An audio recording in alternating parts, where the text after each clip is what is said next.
Desde el primer día después de nuestra boda, una sensación extraña se instaló en mi pecho como una sombra permanente que nunca desaparecía completamente. Cuando lo miraba a los ojos durante nuestra luna de miel, percibía algo distante en su mirada, como si su mente estuviera en otro lugar, como si hubiera aceptado una condena en lugar de haber elegido una compañera de vida. Las señales estaban ahí desde el principio, su falta de entusiasmo al planear la ceremonia, la manera en que evitaba hablar sobre nuestro futuro juntos, y especialmente el silencio incómodo que se instalaba entre nosotros cuando estábamos solos. Mis amigas me decían que eran nervios normales de recién casado, que todos los hombres atraviesan un periodo de adaptación, pero yo sabía en lo profundo de mi ser que esto era diferente. La intuición femenina es poderosa, y la mía gritaba que algo fundamental estaba mal en los cimientos de nuestro matrimonio. Intenté convencerme de que el amor llegaría con el tiempo, que la pasión se desarrollaría naturalmente, pero cada día que pasaba confirmaba mis peores temores. Él cumplía con sus deberes maritales de manera mecánica, sin verdadero compromiso emocional, como quien cumple con un contrato laboral más que con un voto sagrado ante Dios y la familia. En la intimidad de nuestro dormitorio, las cosas eran aún más reveladoras y dolorosas de lo que jamás imaginé cuando soñaba con mi vida matrimonial. Cuando llegaba el momento de la intimidad física, él se mostraba distante, casi mecánico en sus movimientos, como si estuviera cumpliendo con una obligación más que compartiendo un momento de amor y conexión. Lo que más me dolía y me hacía sentir profundamente inadecuada era que durante nuestros encuentros íntimos, él casi nunca buscaba una conexión completa conmigo, prefiriendo usar solamente sus manos como si mantuviera una barrera invisible entre nosotros. Esta actitud me hacía sentir rechazada en lo más profundo de mi feminidad, como si mi cuerpo no fuera digno de ser deseado plenamente, como si él estuviera cumpliendo con un deber mínimo sin involucrarse realmente. Yo había esperado que la intimidad matrimonial fuera un espacio de conexión profunda, de entrega mutua y de construcción de un vínculo especial que solo las parejas casadas pueden compartir, pero la realidad era completamente opuesta. Las pocas veces que intenté hablar sobre esto, él desviaba la conversación o se irritaba, acusándome de ser demasiado exigente o de no entender las presiones que enfrentaba en su trabajo y en su vida. Me sentía atrapada entre el deseo de ser una buena esposa comprensiva y la necesidad legítima de sentirme amada, deseada y valorada en mi propio matrimonio. Con el tiempo, las piezas del rompecabezas comenzaron a encajar de manera dolorosa cuando empecé a recordar conversaciones y situaciones que había ignorado o minimizado antes de la boda. Recordé cómo su madre prácticamente lo arrastraba a cada reunión familiar conmigo, cómo su padre le hablaba constantemente sobre las responsabilidades de un hombre de su edad y cómo toda su familia comentaba insistentemente que ya era hora de sentar cabeza y formar una familia propia. Las presiones sociales en nuestra comunidad eran intensas, especialmente para los hombres que superaban cierta edad sin haberse casado, y él estaba en el centro de esas expectativas familiares.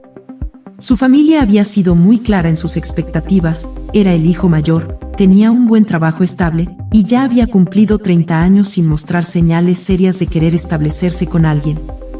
Yo era considerada un buen partido por nuestras familias, provenía de una familia respetable, tenía buenos valores, era trabajadora y, según todos decían, sería una excelente esposa y madre.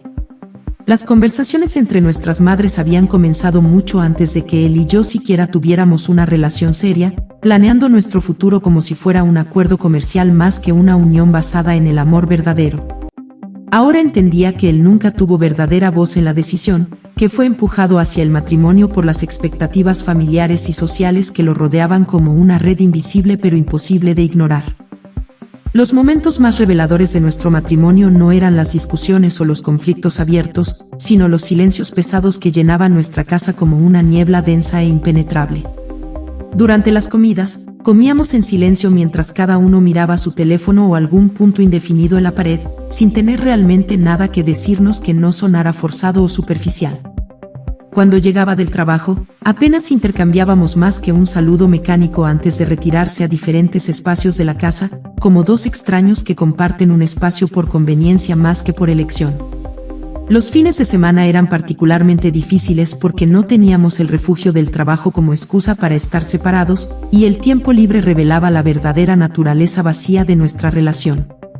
Intenté organizar salidas, planear actividades juntos, incluso sugerí terapia de pareja, pero él siempre encontraba excusas o mostraba tan poco entusiasmo que yo terminaba cancelando los planes para evitar la humillación de su evidente falta de interés. Sus amigos se casaban y hablaban con emoción sobre sus esposas, sobre los planes que tenían juntos, sobre los sueños compartidos, y yo notaba cómo él guardaba silencio en esas conversaciones, incapaz de contribuir con experiencias similares porque simplemente no las teníamos. Este silencio emocional era más ensordecedor que cualquier grito, más doloroso que cualquier palabra hiriente, porque representaba la ausencia total de conexión entre dos personas que supuestamente habían prometido amarse para toda la vida. Cada vez que veía a otras parejas caminando de la mano por la calle, mirándose con complicidad y cariño genuino, algo dentro de mí se rompía un poco más mientras me preguntaba qué tenían ellas que yo no tuviera. Observaba en las reuniones familiares cómo otros esposos buscaban la mirada de sus esposas, cómo las incluían en las conversaciones con orgullo, como un simple gesto o una mirada bastaba para comunicarse sin palabras, y luego miraba a mi esposo que apenas reconocía mi presencia a menos que fuera absolutamente necesario. Las redes sociales se convirtieron en una forma de tortura autoimpuesta donde veía fotos de parejas felices, de esposos que escribían dedicatorias románticas a sus esposas, de familias que irradiaban amor genuino, mientras yo no podía recordar la última vez que mi esposo me había tomado una foto o había publicado algo que me incluyera en su vida. Empecé a cuestionarme constantemente, ¿era yo demasiado exigente? ¿Esperaba demasiado del matrimonio? ¿Eran normales estas dinámicas y yo simplemente tenía expectativas poco realistas? Mis amigas casadas compartían anécdotas sobre sus vidas matrimoniales, sobre las pequeñas cosas que sus esposos hacían para demostrar amor, sobre los conflictos que resolvían juntos, y yo me quedaba callada porque no tenía nada positivo que aportar a esas conversaciones. La comparación constante erosionaba mi autoestima día tras día, haciéndome sentir inadecuada, no suficientemente atractiva, no suficientemente interesante, no suficientemente valiosa para merecer el amor y la atención de mi propio esposo. La verdad finalmente emergió una noche después de una discusión particularmente intensa sobre nuestra falta de conexión, cuando él, agotado de mantener la farsa, finalmente bajó todas sus defensas y habló con una honestidad brutal. Me confesó entre lágrimas de frustración que nunca había querido casarse, que siempre había tenido otras prioridades en su vida como su carrera profesional, sus pasatiempos y su independencia, pero que la presión familiar había sido imposible de resistir sin causar un escándalo mayúsculo. Me explicó que su padre lo había amenazado con desheredarlo si no cumplía con su deber de casarse y continuar el linaje familiar, que su madre había utilizado cada herramienta emocional disponible para hacerlo sentir culpable por su egoísmo, al no querer formar una familia propia. Describió cómo durante meses antes de proponerme matrimonio, cada comida familiar se había convertido en un interrogatorio sobre cuándo sentaría cabeza, cada llamada telefónica incluía referencias no tan sutiles sobre su responsabilidad como hijo mayor. Me miró a los ojos y con una sinceridad desgarradora me dijo que yo no era el problema, que era una buena persona y que en otras circunstancias podríamos haber sido buenos amigos, pero que él simplemente no sentía esa chispa romántica, ese deseo profundo de construir una vida compartida conmigo. Sus palabras fueron como cuchillos que confirmaban todas mis sospechas más oscuras, validando los años de inseguridad y dolor que había soportado en silencio, pero al mismo tiempo ofreciendo una extraña forma de alivio al saber que no era mi imaginación ni mi culpa. Entender que fui elegida no por amor sino por conveniencia, porque era la candidata más apropiada según los estándares familiares y sociales, fue devastador de una manera que nunca imaginé posible. Todas las ilusiones que había construido sobre nuestro noviazgo se derrumbaron cuando comprendí que cada cita, cada conversación, cada momento que pensé que estábamos construyendo algo especial, él simplemente estaba cumpliendo con un guión predeterminado por las expectativas externas. Me sentí como un objeto, una pieza en un juego de ajedrez familiar donde mi propia humanidad, mis sentimientos, mis sueños y mis esperanzas nunca fueron realmente considerados como factores importantes en la ecuación. Revisé mentalmente cada momento significativo de nuestra relación, la primera vez que me dijo, te quiero, palabras vacías dichas porque era lo que se esperaba, el día que me propuso matrimonio, un acto calculado para satisfacer demandas familiares, nuestra boda, una ceremonia performativa para la galería social más que una celebración de amor genuino. La humillación era profunda, no solo porque mi esposo no me amaba, sino porque aparentemente todos a nuestro alrededor lo sabían o lo sospechaban, y nadie me había advertido, nadie había considerado importante informarme que estaba entrando en un matrimonio sin fundamento real. Me pregunté cuántas conversaciones se habrían tenido a mis espaldas sobre esta situación, cuánta gente había visto mi ingenuidad y mi esperanza con lástima o incluso con burla silenciosa. Enfrentada con esta verdad brutal, tuve que tomar decisiones que cambiarían el curso de mi vida para siempre, decisiones que ninguna mujer debería tener que tomar pero que eran inevitables dadas las circunstancias. La primera opción era permanecer en el matrimonio, aceptar la situación tal como era, conformarme con una vida de apariencias donde tendría estabilidad financiera y respetabilidad social pero ninguna satisfacción emocional o intimidad genuina.